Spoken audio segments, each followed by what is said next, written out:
Welcome back to the What's More podcast. I'm your host, Quentin Harris. You're dialed in for episode 253. So in this episode, we're going to talk about a rigged BLS/BS report. We've been talking about that for a while. And what's Trump's take on it? And why did he fire the director of the BLS? That and more in this episode at What's Your One More.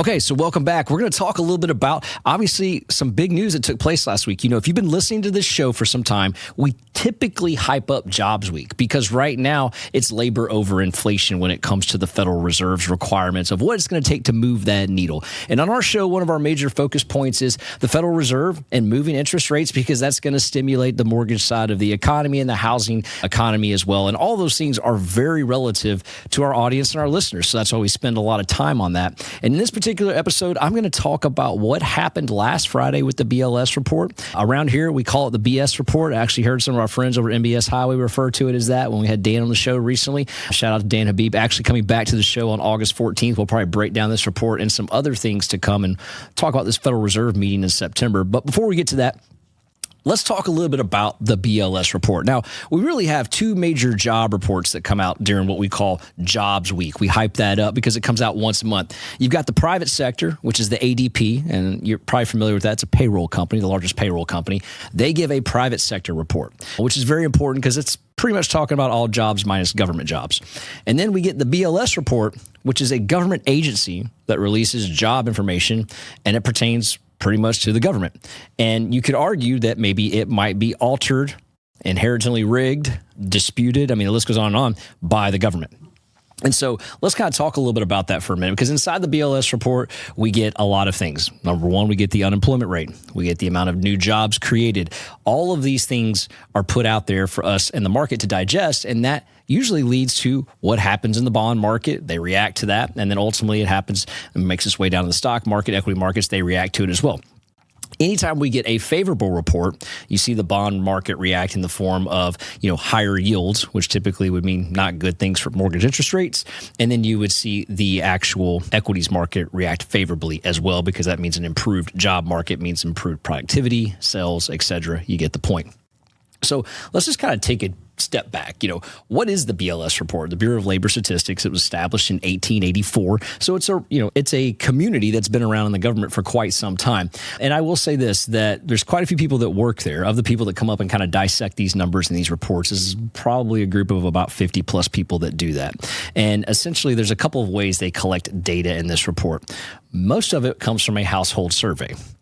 Challenges with household surveys is, well, who's participating? How much participation are you getting, and how accurate is that participation? And I think that's one of the biggest challenges in this report is the accuracy of the report. And inside this report, you have the jobs that are forecasted, that are created, and then there's revisions that come in from the previous month's report. And I think that's really important to understand. So when you get a job report, such as what we got in the month of July, because it came out in the last day of July, those are June's numbers, and you're getting them in July. And then there's a revision that comes out from the previous month of May incorporated in that report that says, hey, listen, we're revising the previous number up or down. And so I think that's important because this report has a tendency to always have a negative revision. Over the course of the last 24 months, it's been pretty bad. And over the course of the last 6 months, it's been even worse. And you could argue during Trump's presidency, these revisions have gotten far worse than they should be, and they don't match the narrative of the current administration. You got the current administration, we're in a healthy economy. It's booming. America's on track to do things they've never seen before.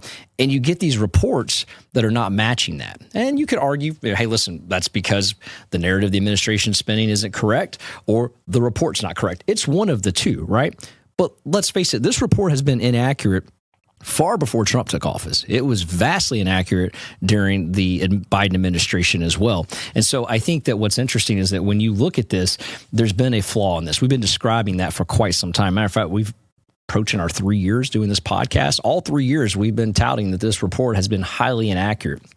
And the challenge with that inaccurate report is that the market is anticipating certain numbers, building momentum so that we could see some windfalls in the mortgage side, the interest rates, and the housing market. And it seems to be this report is always the one that's kind of like the whammy. It's always the one that's messing things up, right? It's never aligning with the previous data that's coming out before it, such as the private sector, such as the JOLTS report, such as the initial claims report. There are things that are not in the continuing claims. They're all lining up to show one progression that should actually represent an accurate BLS report, and we turn around and we get an astonishing number that doesn't make any sense. So that's kind of the history of what's happened here recently. And so Friday, we got a report. It was supposed to be about 100,000 plus new jobs created. It was 75,000 new jobs created.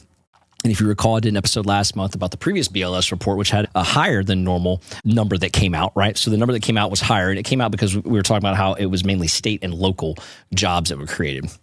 In this particular sector, this particular report, 75,000 jobs were created. It was under the amount of expectation. And then there was a revision in there from the previous month that said, hey, listen, we're going to revise the previous numbers by 258,000 jobs, negative. Well, the month before, they didn't create 258,000 jobs.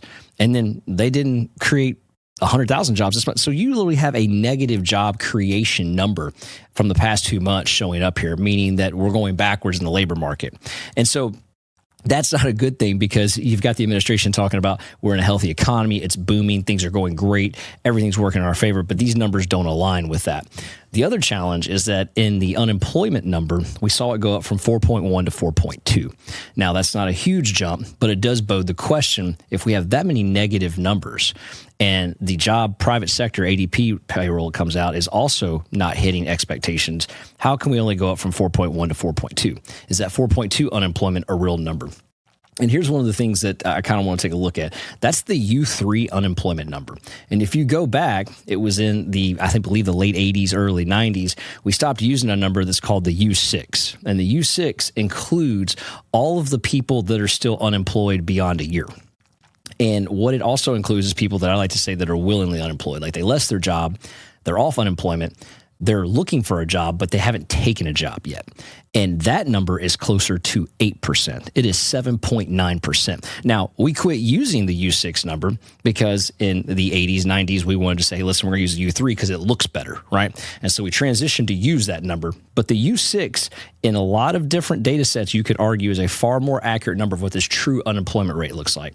And so you're looking at this, and that's closer to 8%. That's not real healthy. That's not good at all. And so 4.2 looks better than 8 on paper. And I'm not saying that this is, again, I'm not saying that the current administration is saying things that are negative out there, but I'm saying that number of 8% is almost double what the current unemployment rate is. And that's been a trend for some time, even beyond this administration.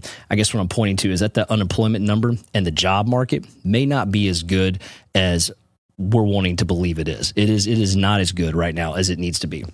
And this report that came out is atrocious. So the reaction of the current administration was, hey, this isn't okay. These numbers are being cooked to make the current administration look bad. That's literally what was wrote on there. This is a scam, that someone is cooking the books as a vendetta against the president of the United States right now, and that the job numbers were rigged. And so as a result, I'm going to butcher the last name here, Dr. Erica McIntosh was fired as the head of the BLS department. And so you could argue, like, is that the right thing to do? Is that the fair thing to do? But I would argue these numbers have been wrong for quite some time. This isn't the first time we've seen an inaccurate report. I mean, it's being called the BS report, not only by us, but many of our peers as well, because it's not accurate anymore. I heard someone make an argument like, hey, I think it's unfair that he fired the head of the BLS report, because it's not like she compilated those numbers. It's not like she put those numbers down. Yes, they were provided to her in advance, probably for her to review, but by no means did she create this. And my argument to that would be a counter of, you're the head of the department. And if you're being told and you're being made aware that there's massive revisions being revised and that things aren't being done correctly because you're having to revise it at rapid levels, at just basically uncalculated levels we haven't seen before, there's a problem. You need to find a way to fix it. Today's episode is brought to you by Texana Bank Mortgage. They're coming to the table with a revolutionary product. It's called REMLO, Real Estate Mortgage Loan Originator. And what they are doing is they are taking real estate agents and they're taking loan officers, and for the first time in history, they're putting them together under one umbrella. They're actually taking two industries right now that sit on top of each other, and they're putting them together and backing it by a full-service bank licensed in all 50 states. So imagine this, you're not just an agent anymore, you're a full-service agent. You're the single trusted point of contact for your client in this entire process. You're seeing the loan and the home search front to end. It's going to change the dynamic of real estate and mortgage lending together. Now, if you're a real estate agent, I want you to do me a favor. I want you to go to askaboutremlo.com. That's askaboutremlo.com. because what you're going to find there are significant details about this program, how to enroll, and how to gather more information. So if you're ready to adapt and thrive, go to askaboutremlo.com. That's askaboutremlo.com.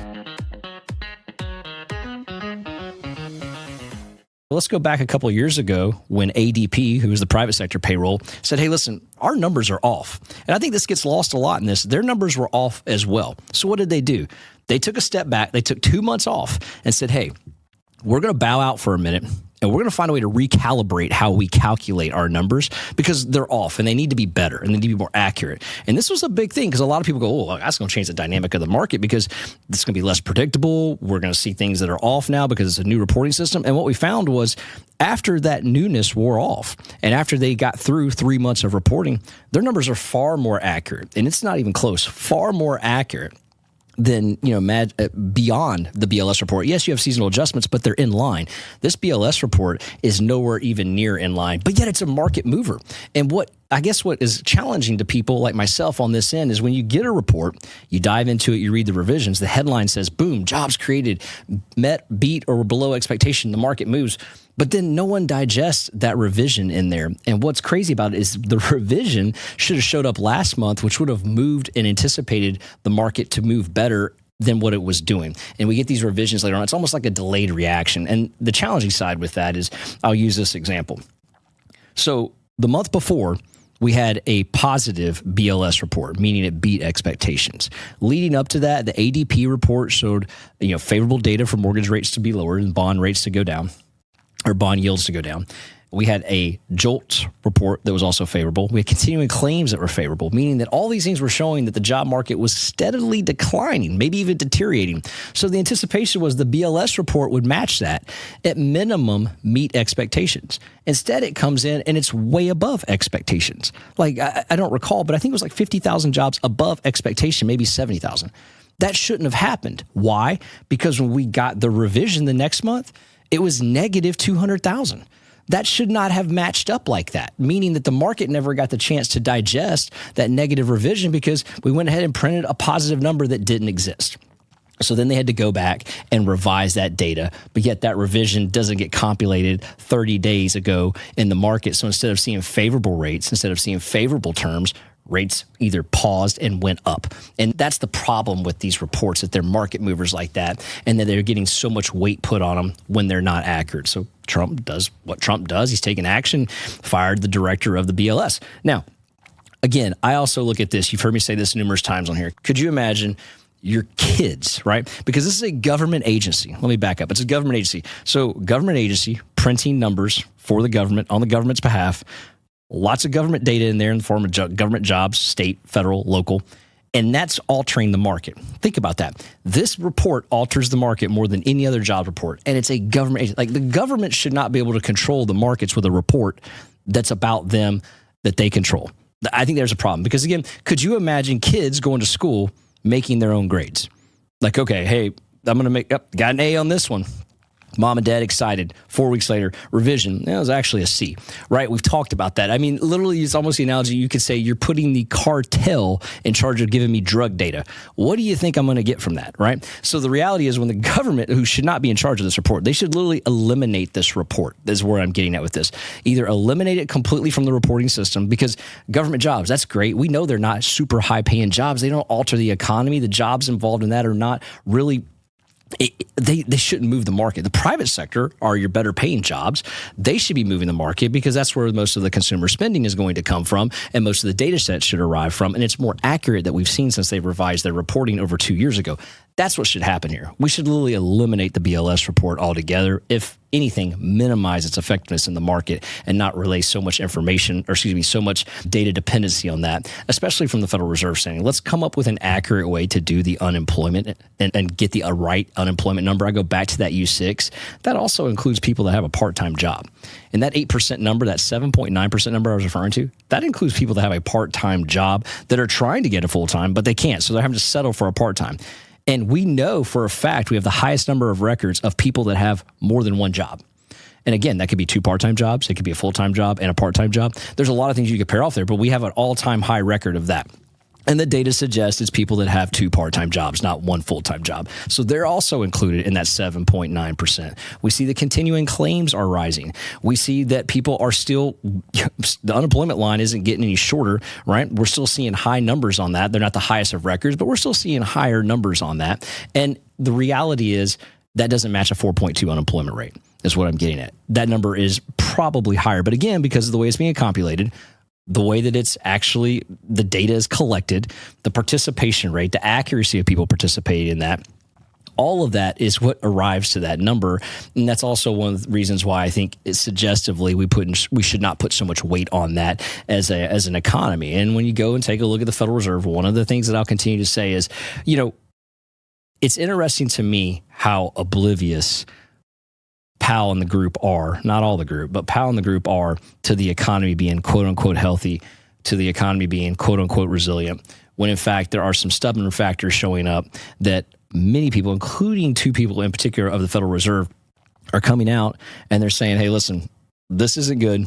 These things don't match up. And we probably should be thinking rate cuts. We probably should be looking at, forward printing data instead of rear view data, and that this is a problem. I think I saw a report where Powell told the rest of the Federal Reserve, hey, listen, I'm not leaving. No matter what Donald Trump says, I'm not leaving. So we know we've got that battle on the forefront. I think that's more of a staged battle than anything. I'll kind of repeat what I said in the last episode.